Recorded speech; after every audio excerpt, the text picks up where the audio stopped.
YS Jaganmohan Reddy గురించి అవాకులు చెవాకులు పేలితే ఊరుకునేది లేదని మంత్రి సవితను హెచ్చరించారు మాజీ మంత్రి ఉష శ్రీచరణ్. ఎవరి చరిత్ర ఏంటో ప్రజలందరికీ తెలుసన్నారు.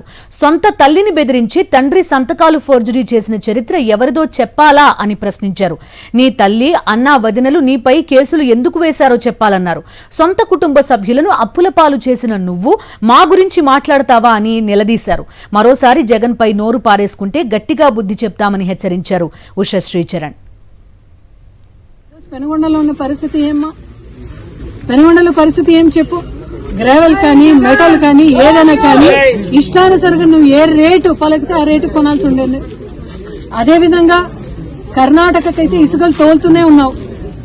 మట్టి ఓన్లీ టీడీపీ కార్యకర్తలు మాత్రం తోలుకుంటారు, వైఎస్ఆర్సీపీ వాళ్ళకి అలో లేదు. అది ఫ్రీగా ఉంది కదా ఇసుక.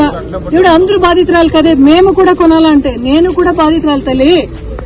నువ్వు ఏ రేటుకి చెప్తున్నావు? ఈ రోజు డబల్ త్రిబుల్ కమ్ముతున్నావు. అది ఏదైతే నువ్వు చెప్తున్నావు అది కొనాల్సిందేదే కదా. దీనిపైన దృష్టి సారు, దీనిపైన ధ్యాసం పెట్టు.